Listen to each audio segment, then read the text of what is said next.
Hello, everybody. Welcome back to another episode of Pursuit of Profit. I'm your co-host, Chris Angel, here with the nation's profit coach and financial planner, LeAnne Ozaine Smith. Hello, LeAnne. Hi, Chris. Good to see you again. Good to see you too. Yes, I need like a smoke machine and like pyrotechnics behind me as I introduce you.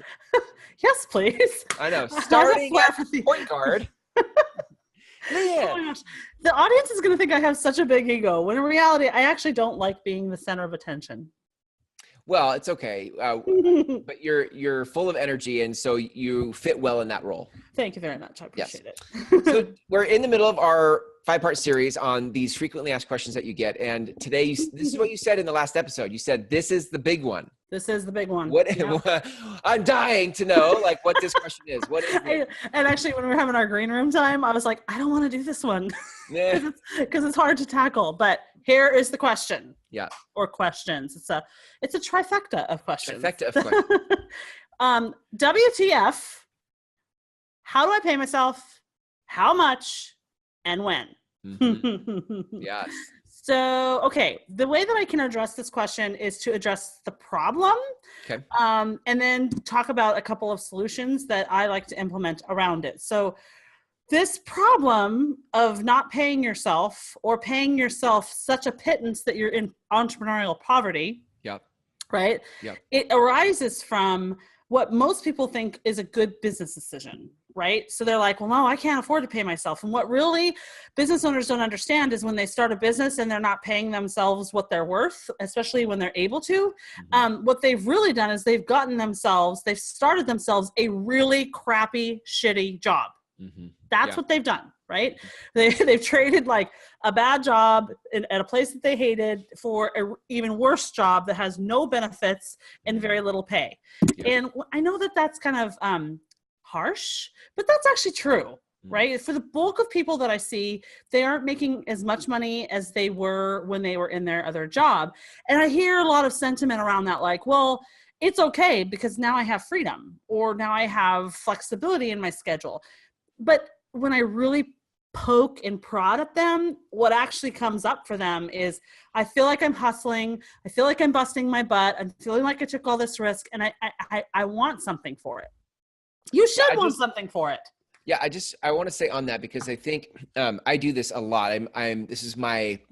The way that I cope with it is that I tell myself everything's okay, or I didn't need that, and so what I do is I downplay what I really wanted in order to make my current reality okay. Does that make sense? Yeah. And absolutely. I think that's a big trap, because when you get really honest about what you want, what you really desire, why you started a business. I don't know anybody that said I started a business so I could make less money. No, or to lose money. And so, and when you start to get really honest about it, it actually gives you the power to make some different choices. But if you keep lying to yourself, like I've lied to myself, then what happens is you just keep kicking the can down the road about, oh, it's okay. And then we actually don't do anything different because we keep saying, oh, it's okay. Yeah. That is super insightful. I hope people were taking notes on that, because that couldn't be more true. It's a coping mechanism that we justify as calling it a good business decision, or a good, like, right. Oh, our business needs this. It needs this. And so we constantly are building that muscle of reinvesting back in the business. So that was super insightful. And to it, I want to add that the chasm between starting a business with that belief that you're going to replace that income, you're going to bust through that income ceiling that you had at your old crappy job, like those medpreneurs we were talking about a couple episodes ago, right? Like, we bust through that ceiling, and we're going to start getting paid what we're worth, and we're going to live the life we want. We're going to create passive income, and we're not have to worry about retirement because we made so much money. Well, that is not true. But we'll do that another episode. So there's that hype yourself up thing. And then you hit the like normal slog of running a business where there's extra, right? Yes. There's so many dollars coming in, and they're spoken for.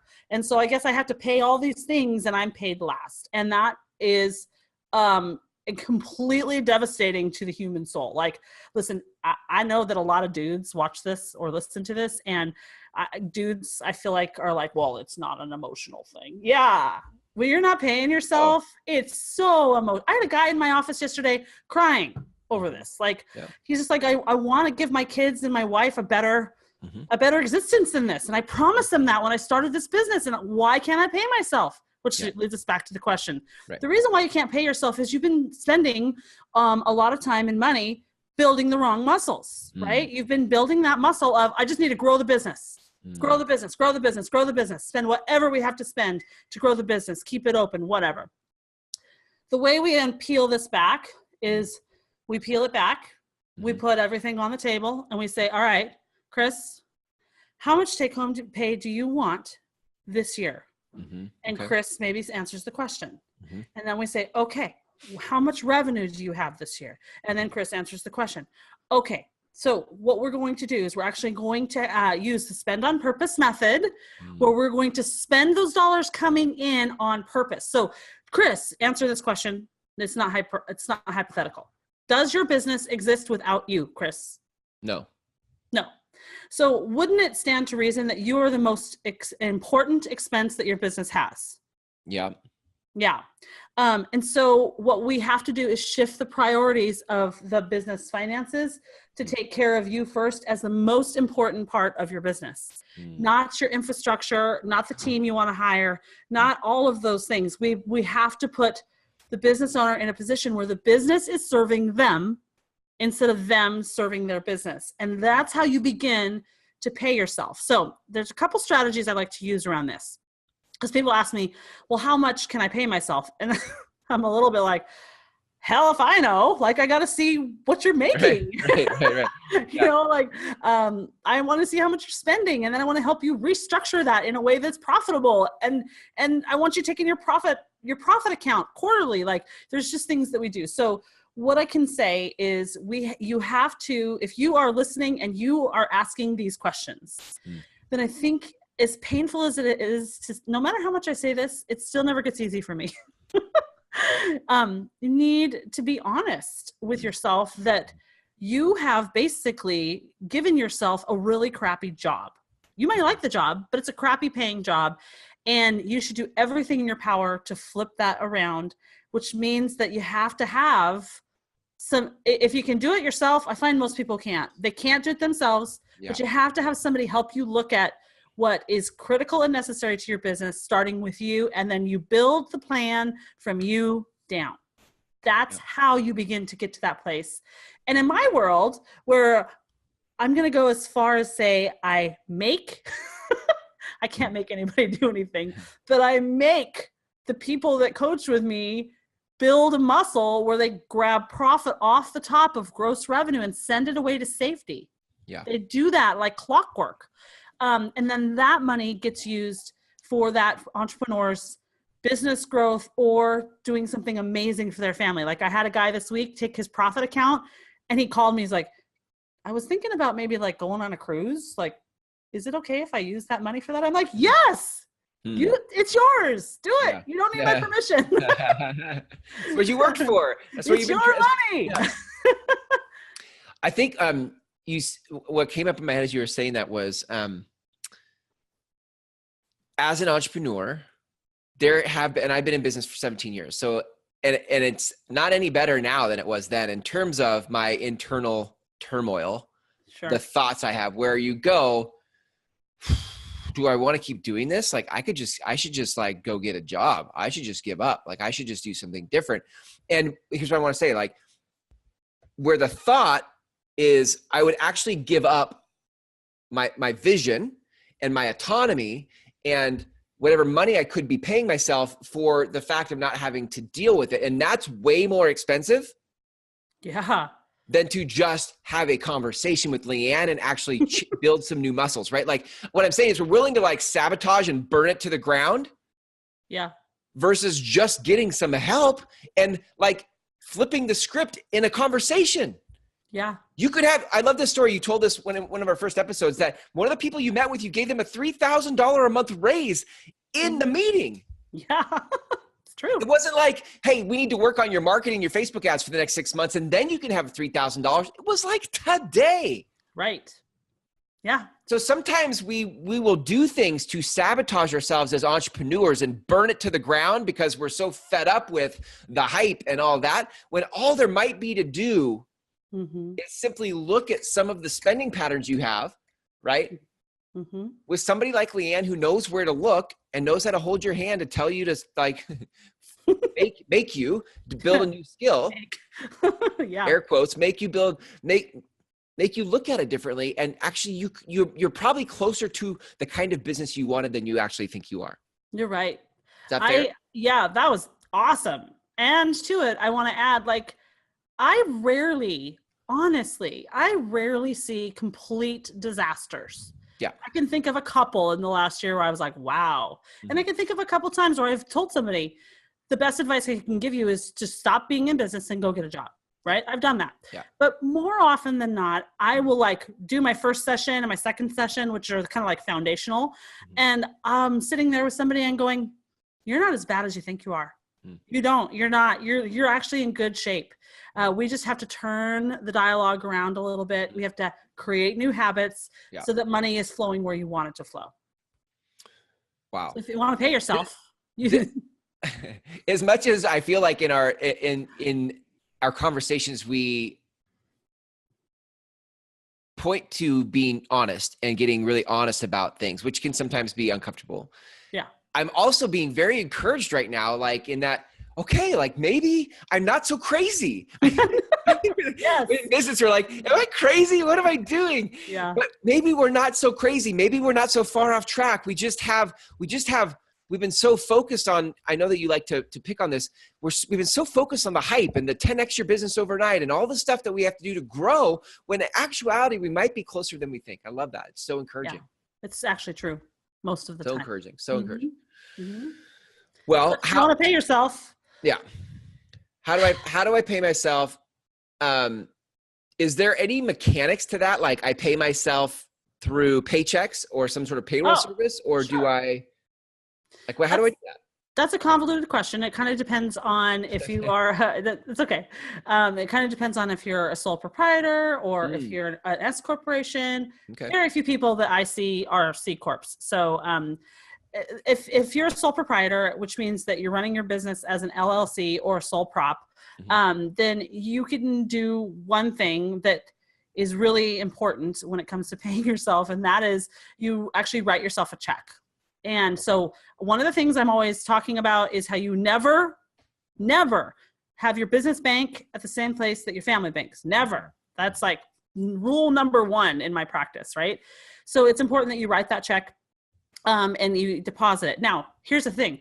If you have an unhappy spouse, I would say probably 50% of the time when I'm meeting with somebody, it comes out over 6 sessions or so that their spouse is really unhappy with this entrepreneurial thing going on. So what I suggest in that case is that you write that check in the name of your spouse, because the IRS isn't going to care, right? Because you're a sole proprietor. It's like, it's considered a pass-through entity. So it feels really powerful. That's good. Like, can you imagine, Chris? Like, you write yourself a check. It's yours. It's your paycheck, and your books will show that. But if you handed the check to Jenny, like, that'd be really cool, right? Yeah, so write the check, never press the transfer button. Never. So people are always saying like, well, that's inefficient. You know what? It might be inefficient, but it covers your ass where the IRS is concerned. So don't transfer money from your business account to your personal account and call that a paycheck. Because if you're audited, that can be looked at as commingling personal and business finances, and even could be looked at as a soft form of embezzlement. So just don't do it. Don't do it. So if you're an S corporation, what usually happens is they have owner draw. Oh, let me back up. When you write the check over here for your business, and then you're doing your books. So if you're doing it yourself, just write it down in your QuickBooks as owner draw. Okay. And if you use the word paycheck on that, then, and if you're audited, then it could create a problem for you if you're not using a payroll service, because you're not maybe having FICA and that kind of stuff deducted from your check. So I would prefer when you do your books that you write owner draw instead of paycheck. In your mind, it's your paycheck, right? But this is about functional strategy to not get in trouble with the IRS and pay yourself what you're These worth. are awesome tips. These are incredible. Yeah. Thank you. So practical. Yeah. So we're writing a physical check and we're calling it owner draw in our books. Okay. Then if you're an S corporations generally, as part of their article of incorporation, will determine what the owner, I won't go there, I'm going to restrain myself, what the owner draw is going to be in the form of, they usually call it owner compensation. So when I see S corporations profit and loss statements or balance sheets, that's how it shows up. Got it. So usually what happens is they take a lower base salary kind of. Yeah. And then after that, they do distributions. Okay. And they take distributions in the form of, well, hey, we've got $25,000 of profit sitting around here. And in the S corporation world, that $25,000 of extra money sitting in the bank account gets coded as retained earnings. And so there are tax consequences to that. So I'm not here to go into all that because that's what we do profit coaching for. Right. But when you're an S corporation, you're going to usually take a low salary that your business can afford, and then you do additional distributions out of the corporation, and those distributions may or may not be taxed depending on your personal financial situation a different way. So with an S corporation, the company will write the business owner a check because it's its own financial entity. Whereas the sole proprietor and the LLC is a protective entity that kind of insulates the family from liability, but it's all filed under one tax return as Chris and Jenny Angel. Got it. Yeah. Yeah. And if you guys just glazed over, right? Like, oh no, I did it. Well, I think here's the thing, like when you start, this is why this is a problem for people, because we start getting into the mechanics of stuff and then we don't understand it. We don't get the lingo. There's too much. And so we just, what we do typically is we just don't pursue it. Right. And then we get ourselves in trouble and then we feel like we're stupid and then we don't reach out for help. And then on this little vicious cycle we go. But the thing is, my point is if as you start to get into tax strategy, right, et cetera, you just need to talk to somebody who understands. This is why I love, LeAnne, that you have your financial planner and a profit coach. Like, this is what I talk about. When you have both of these skill sets, you actually come from a place that most financial planners don't come from that place. They come from, let's talk about your portfolio. Let's talk about like your investments and whatever. Right. Profit coaching, if you were just a profit coach, you would come from just like, well, let's talk about income and expense and whatever. But you've got this thing that's happening with both of them where you actually create perspective that is so unique. And you guys listening to this just need to talk to LeAnne if you haven't already. Like, this is just, well, it's just the next step. Why aren't they calling me? Why aren't they calling me? Well, it's just the next step. I mean, at some point you need somebody in your corner who can give you good advice about what to do. And this what LeAnne does. So that's how you pay yourself, people.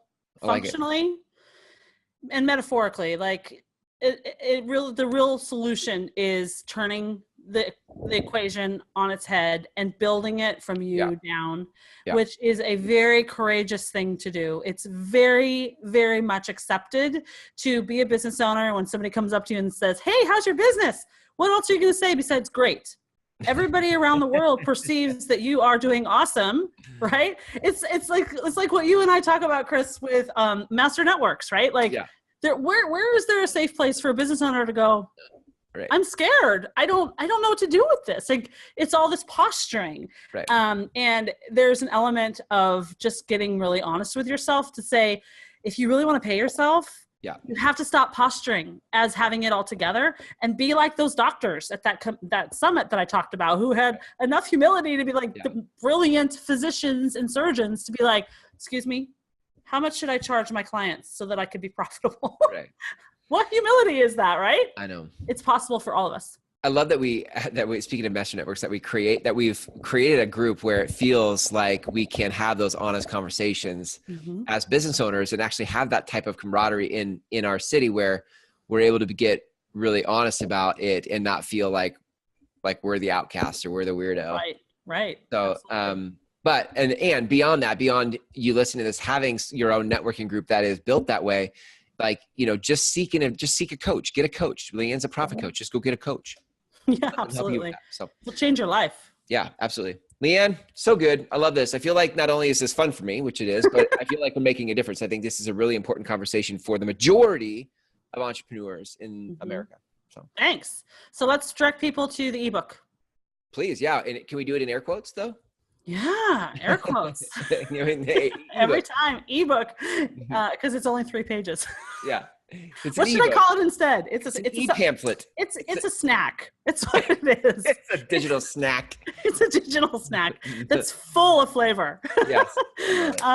So you go to pursuit-of-profit.com. Those people who own pursuitofprofit.com are just, they won't give it to me. So pursuit-of-profit.com. Okay.